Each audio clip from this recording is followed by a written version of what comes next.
Ìbéèrè tá a fi sí orí péjì wa lánàá nípa ibà ìṣẹ̀lẹ̀. Ibà ìṣẹ̀lẹ̀ nínú èdè Yorùbá ó jẹ́ ohun tó ń tọ́ka sí àkókò tí nǹkan ṣẹlẹ̀ àbí àkókò tí ìṣẹ̀lẹ̀ wáyé. Òun là ń pè ní tenses nínú èdè Gẹ̀ẹ́sì. Tenses, present tense, past tense and so on. Now, ibà ìṣẹ̀lẹ̀ oríṣi mẹ́ta ló wà nínú èdè Yorùbá. A ní ibà ìṣẹ̀lẹ̀ àṣetán, a ní ibà ìṣẹ̀lẹ̀ àìṣetán àti ọjọ́ iwájú. Now, lọ́ndà ibà ìṣẹ̀lẹ̀ àkókò, ibẹ̀ láti ní àfànàmọ́ní, a ní ibà ìṣẹ̀lẹ̀ àdáwà. Now, ibà ìṣẹ̀lẹ̀ àìṣetán ó pín sí méjì, which is àìṣetán bárakú àti àìṣetán atẹ́rẹrẹ. Now, àwọn option tí ń bẹ lọ́ndà question yẹn, a rí pé ìbéèrè yẹn sọ wípé ibà ìṣẹ̀lẹ̀ wo ló ṣẹlẹ̀ nínú àwọn gbólóhùn méjì yẹn.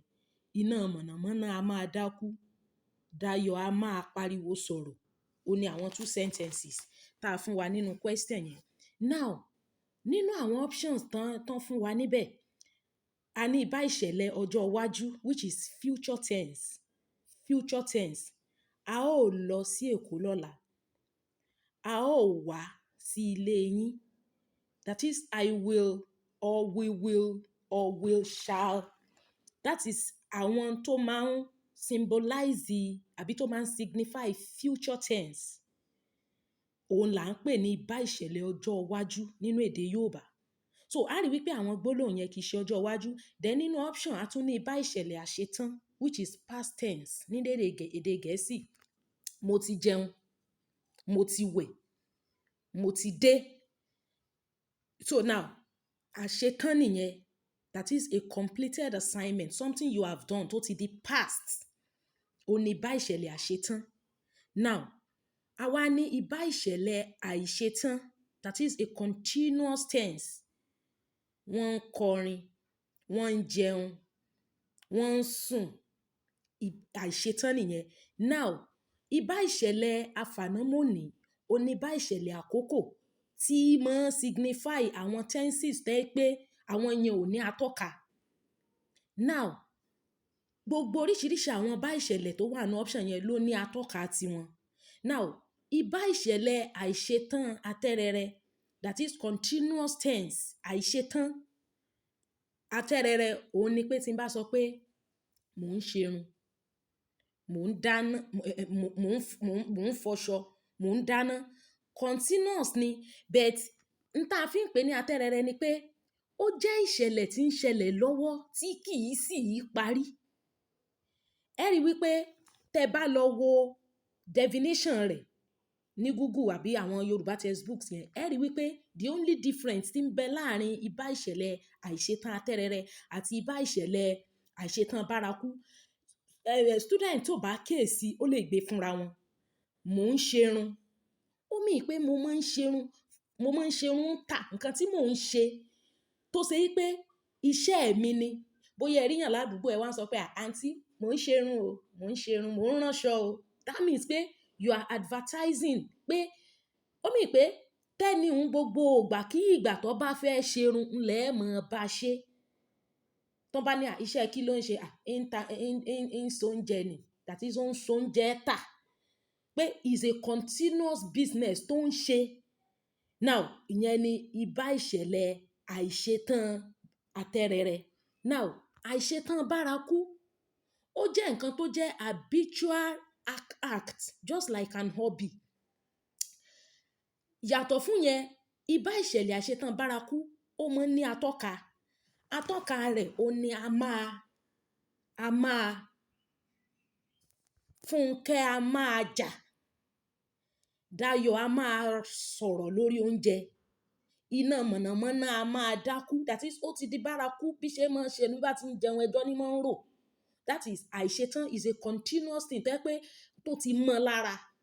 Now, the difference between àìṣetán atẹ́rẹrẹ àti àìṣetán bárakú, òun ni pé tẹ́ ẹ bá fẹ́ dá gbólóhùn tó ní ibà ìṣẹ̀lẹ̀ àìṣetán bárakú mọ̀, a máa ló máa ń jẹ́ atọ́ka fún.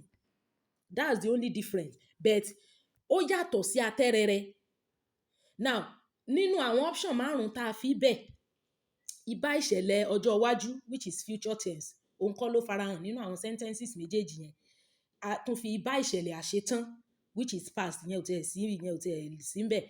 Ibà ìṣẹ̀lẹ̀ àfànámọ́ni, then a ní àìṣetán atẹ́rẹrẹ àti àìṣetán bárakú. Àìṣetán bárakú òun ni answer.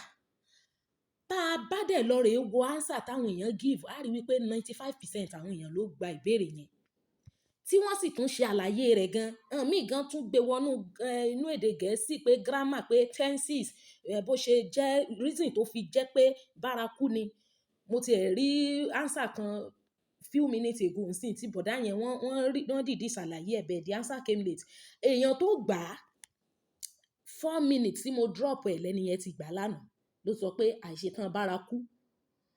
Mo wá ní kán ṣàlàyé ìdáhùn wọn because kàn lè sọ pé àìṣetán bárakú, you can just go and google, kó kàn google ibà ìṣẹ̀lẹ̀ kó wò kó dẹ̀ copy and paste. So you have to explain because nígbà míì àmọ́ sáré àmọ́ answer bẹ́ẹ̀, àmọ́ reason tó fi jẹ́ bẹ́ẹ̀ ni. So that is it. Àìṣetán yẹn continuous thing téèyàn máa ń ṣe tó ti mọ́ lára. So ẹni tó wá sọ wípé tó mú ibà ìṣẹ̀lẹ̀ àìṣetán atẹ́rẹrẹ kì í ní a máa nínú, kì í ní atọ́ka a máa, àìṣetán bárakú ní mọ́ ń tọ́ka sí. Ṣóyé wa? So mo ti rí èèyàn tó gbà, máa try láti forward gift yẹn, so I will drop the proof of payment on this video. So don't let us forget pé Yorùbá jẹ́ èdè tó dùn lẹ́nu, so ẹ jẹ́ ká máa gbé àṣà àti èdè wa lárugẹ.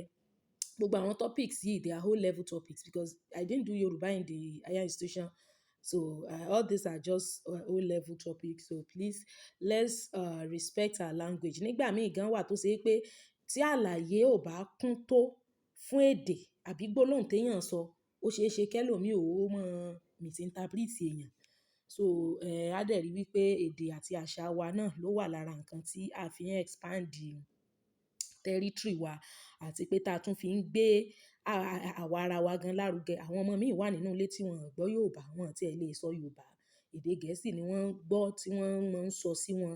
Ẹ jẹ́ á máa sọ èdè wa sí àwọn ọmọ wa. Ẹ sì jẹ́ ká mú Yorùbá as a subject yẹn, ká mú pàtàkì, ká mú lọ́kùnkúndùn, ká important ẹ̀. Nígbà yẹn báyìí, ìyá Yorùbá teacher wa ń gbà yẹn, àmì orí ọ̀rọ̀ lásán báyìí tó bá ṣì, gbogbo ẹ̀ náà máa bọ́ wọ́gi lé.